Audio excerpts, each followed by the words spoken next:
When people say they use ChatGPT, they're naming the app, not the intelligence. GPT is the brain. ChatGPT is the window you look at it through. Microsoft Copilot? Same deal, different window. The Gemini button inside your Gmail? Same story. Different logos, same kind of machine grinding behind each one. Now let's break down who's actually winning the race: GPT and the OpenAI lineup. Starting with the household name. OpenAI's current flagship is GPT 5.2. It writes, it codes, it sees images, it hears your voice. A Swiss Army knife wearing a tuxedo. That range kept it on top for years, but in 2026 being best at everything is tougher when rivals keep winning individual events. There's a sibling branch called OE focused purely on reasoning. Slower to reply, but it handles multi-step problems cleanly. What most folks don't realize is that opening ChatGPT doesn't load just one model. Image requests quietly get handed to DALL-E. Video prompts route to Sora. OpenAI stitched it all together so nobody has to memorize which tool does what.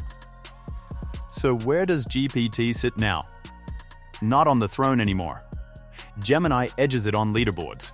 Claude runs circles around it for coding. What GPT still owns is reach. Enormous user base, stacked plugin shelf, and most third-party apps plug into OpenAI first. The release pace is relentless too. GPT-5 shipped mid-2025, 5.1 a few months later, 5.2 in December. The version numbers blur even for nerds. But that chaos is kind of the point. Gemini, hiding inside everything you already use. Google's model is Gemini, and it's sneaking up faster than people realized. The headline is Gemini 3.1 Pro. On the AIME 2025 math exam, it performs at the front of the pack, and DeepMind claims it leads 13 of 16 major benchmarks. But the benchmarks aren't the interesting part. Think about where Gemini already lives: Gmail, Docs, Sheets, Search, Android, Maps. If your life is color-coded Google, Gemini isn't an app you go visit. It's already inside the tools you open 40 times a day. Ask it to summarize your inbox, it summarizes your actual inbox. For speed over horsepower, there's Gemini 3 Flash. Most of Pro's capability, way faster and cheaper. For everyday questions, Flash is usually the smart call. Multimodal is where it flexes. Snap a photo of a broken bracket, get an instant ID. Its context window reaches around 2 million tokens. You could drop an entire novel in and ask it to find plot contradictions in one pass. Worth flagging though, Google makes money from ads, so some wonder about bias. No solid evidence in everyday use. But it's the same instinct you'd use when a car salesman tells you which car is best. Claude, the quiet coding assassin. Third up is Claude. Built by Anthropic, while GPT tries to be everything and Gemini tries to be everywhere, Claude just tries to be smarter at a few specific things. And it's winning at them. The flagship is Claude Opus 4.6, released February 2026. A 1 million token context window in beta, 128,000 tokens of output, and adaptive thinking baked in. Developers, researchers, and lawyers who live in long documents have adopted it as their daily driver. Below sits Sonnet 4.5. Roughly 4/5 of Opus's power, way faster and cheaper. Opus is the consultant you bring in for the big project. Sonnet is the teammate who shows up every day and gets the work done. On benchmarks like LiveCodeBench and SWE-bench, which test real code bases instead of toy puzzles, Claude consistently leads. In developer forums, it's the first recommendation when someone asks for coding help. Long-form analysis is the other strength. Dump a 400-page contract in, and you get back a structured summary with real sections. The personality is the trademark. Claude is famously willing to disagree with you. Most models nod along. Claude pushes back when your logic is shaky. If I wanted constant agreement, I'd just talk to my dog. The trade-off is range. No native image generation, weaker multimodal features. It's a specialist, and it owns that identity. Grok in the real-time lane. Fourth spot goes to Grok from XAY. The flagship is Grok 4.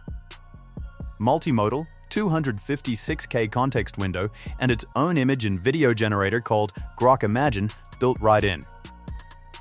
For heavier tasks, there's Grok 4 Heavy, which runs multiple agents in parallel. At around $300 a month, not exactly casual territory. The killer feature is real-time X integration.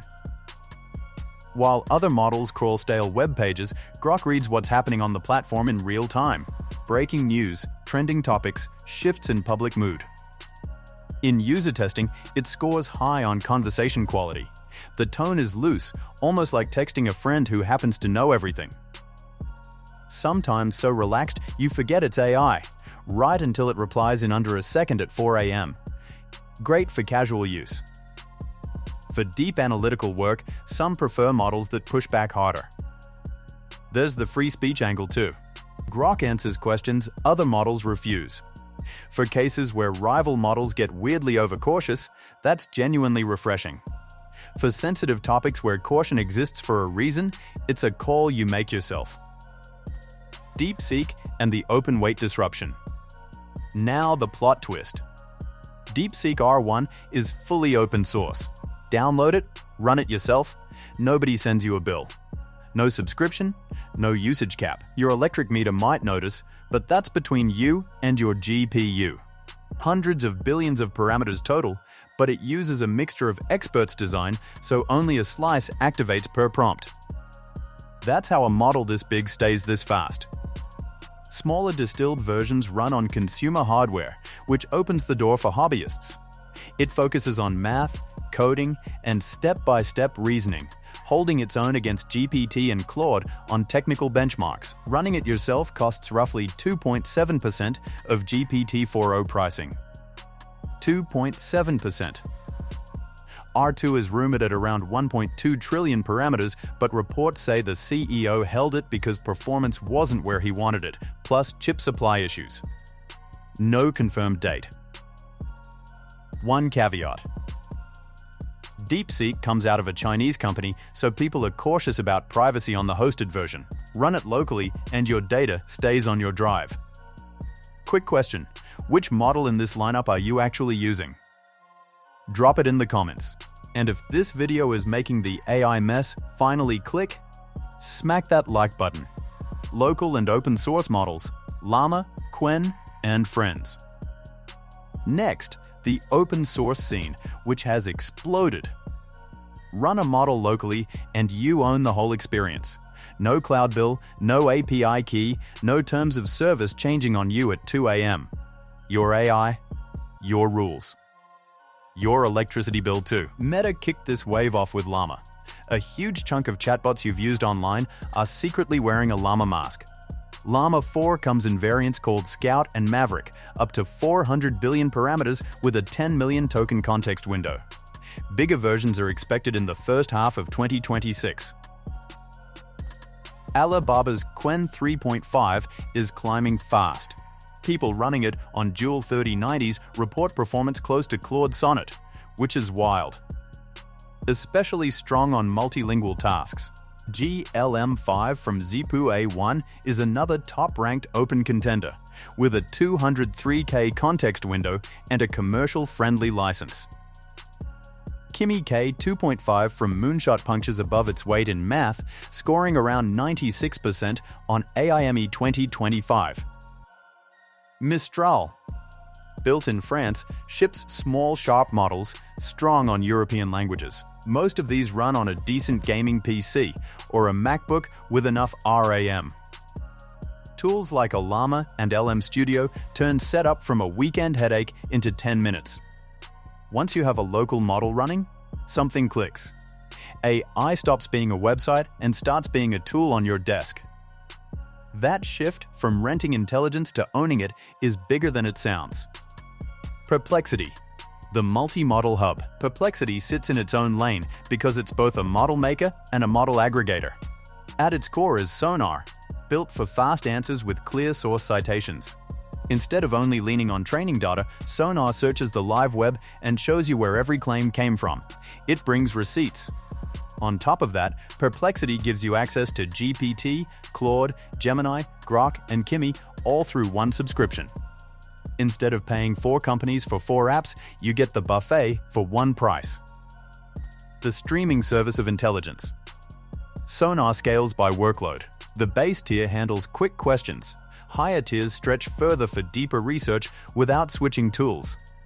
There is a trade-off.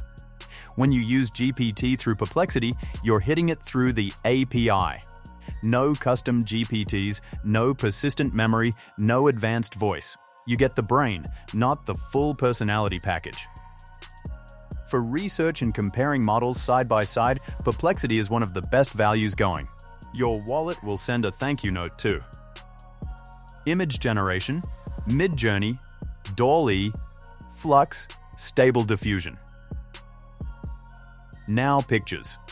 Midjourney still holds the crown for artistic quality. Cinematic, polished, weirdly intentional. Starting around $10 a month, and results regularly look like they belong on a movie poster. DALL-E 3 from OpenAI is the easiest to use. Tucked inside ChatGPT, and its biggest flex is text rendering. It actually spells words correctly inside images, which every other generator wrecked for years. Free tier available too. For prompt precision, Flux leads the open source side. Runs locally, free, matches your prompt better than most. If you want your actual vision on screen instead of an AI's creative interpretation, Flux gets closest. Stable Diffusion 3.5 is the customization king. Open source, runs locally, absurd control through LoRa models and ControlNet. Steeper learning curve, higher ceiling, quick reminder that ties it together.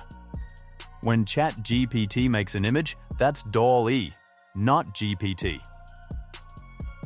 When Grok spits one out, that's Grok Imagine, not the text model. The writer and the painter are almost always separate systems. Need beauty, Midjourney. Need easy, DALL-E. Need accuracy, Flux.